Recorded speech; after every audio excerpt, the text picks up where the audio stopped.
बिस्मिल्लाहिर्रहमानिर्रहीम अस्सलाम वालेकुम। मैं फैसल यासीन ते तुसां देख रही जे तुहाडा अपना चैनल विलेज फूड 786। अज असां बनावांगे अल्हम्दुलिल्लाह कद्दू शरीफ ते चनिया दी दाल।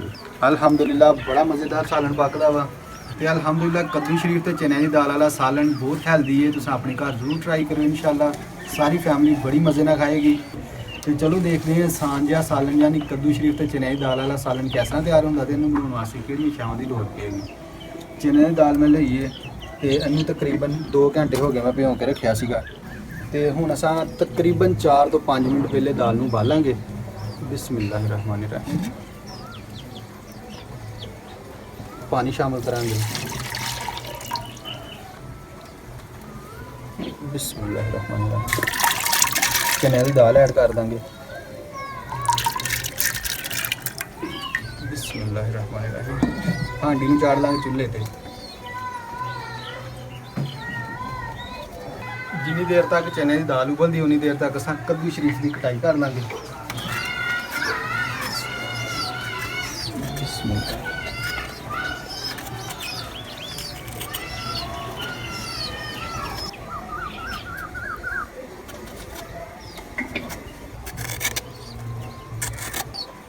इस तरह सारे कद्दू शरीफ के छिलके लैदा कर लांगे। उस तो बाद इन्हां दी कटाई कर लांगे। बिस्मिल्लाहिर्रहमानिर्रहीम हुण इन्हां दी कटाई कर लांगे। बिस्मिल्लाहिर्रहमानिर्रहीम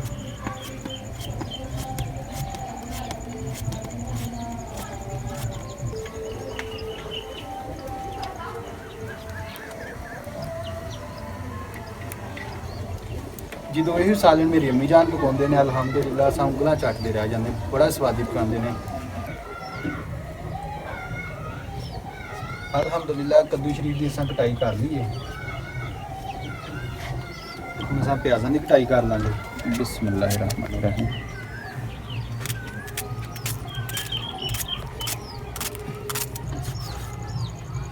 टमाटर भी ऐड कर देंगे ਇਹਦੇ ਵਿੱਚ ਹੀ।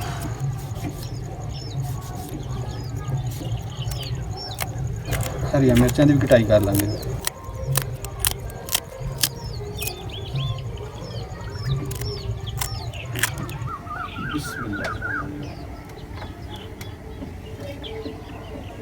अल्हम्दुलिल्लाह दाल बिल्कुल तैयार है।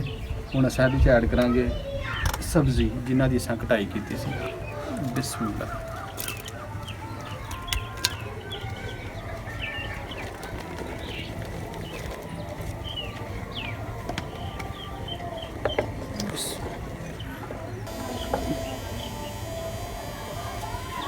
एक पीस रह ही गया कट्टण वाला।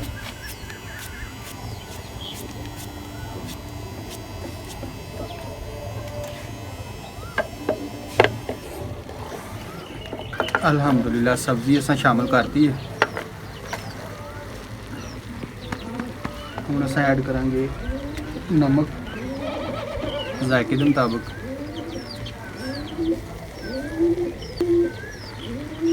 लाल मिर्च पाउडर 1 चम्मच,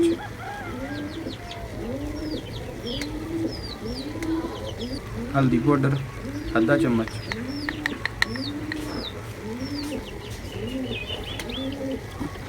अच्छी तरह मिक्स कर लेंगे। बिस्मिल्लाह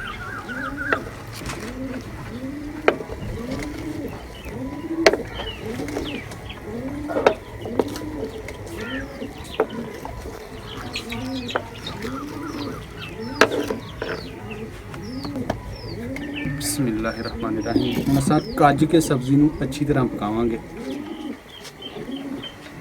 तुसां सोचदे होणे मैं घ्यो नहीं ऐड कीता, घ्यो दा असां एंड ते तड़का लावांगे इंशाअल्लाह लसन दा ते जीरे दा। ते उम्मीद करदा तुहानूं अज दी हैल्दी रैसिपी मेरी जिहड़ी बड़ी पसंद आई होएगी। अगर पसंद आए तो लाइक करियो ते शेयर करियो अपने दोस्तां नाल ते फैमिली मैंबर्स दे नाल, क्योंकि यही साडी मेहनत दी हौसला अफजाई हुंदी है जिहड़ी तुसां दिल खोल के करदे हो। ते ਜਿਹੜੇ ਦੋ ਸਾਡੇ ਚੈਨਲ ਤੇ ਨਵੇਂ ਆਏ ਨੇ ਉਹ ਸਾਡੇ ਚੈਨਲ ਨੂੰ ਹੁਣੇ ਸਬਸਕ੍ਰਾਈਬ ਕਰ ਲੈਣ ਤੇ ਨਾਲ ਹੀ ਬੈਲ ਦਾ ਬਟਨ ਦਬ ਦੇਣ ਤਾਂ ਕਿ ਸਾਡੀਆਂ ਇਹੋ ਜਿਹੀਆਂ ਰਵਾਇਤੀ ਰੈਸਪੀਆਂ ਦੇ ਨੋਟੀਫਿਕੇਸ਼ਨ ਤੁਹਾਨੂੰ ਸਭ ਤੋਂ ਪਹਿਲੇ ਤੇ ਟਾਈਮ ਨਾਲ ਮਿਲ ਸਕਣ। ਤੇ ਅਲਹਮਦੁਲਿਲਾ ਇੱਕ ਦਫਾ ਸਬਜ਼ੀ ਨੂੰ ਚੈੱਕ ਕਰ ਲੈਂਦੇ। ਬਿਸਮਿਲ੍ਲਾਹ।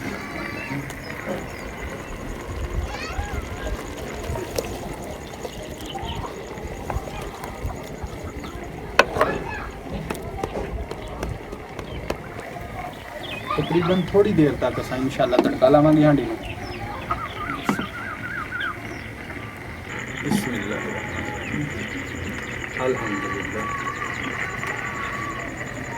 अल्हम्दुलिल्लाह दाल दे कद्दू दा सालन बिल्कुल तैयार है। इन्नू असां चुल्हे तो थल्ले ला लांगे। बिस्मिल्लाहिर्रहमानिर्रहीम। फ्राई पैन रखांगे चुल्हे ते ਇਹਦੇ 'ਚ ऐड करांगे घ्यो। बिस्मिल्लाहिर्रहमानिर्रहीम।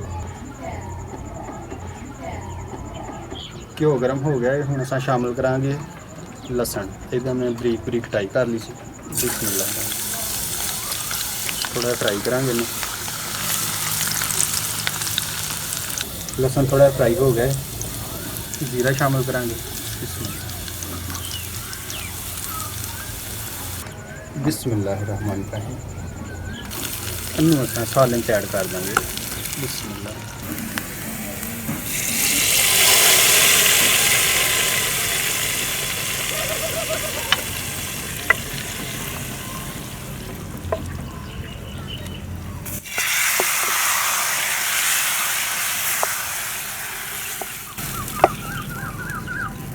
आखिर च शामिल करांगे असां हरा धनिया। बिस्मिल्लाहिर्रहमानिर्रहीम। नाल ही शामिल कर देंगे गरम मसाला। बिस्मिल्लाह अच्छी तरह मिक्स कर लेंगे।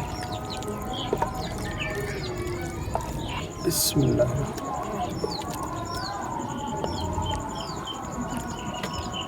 दोस्तों उम्मीद करदा तुहानूं साडी अज दी रेसिपी दाल ते कद्दू बड़ी पसंद आई होएगी।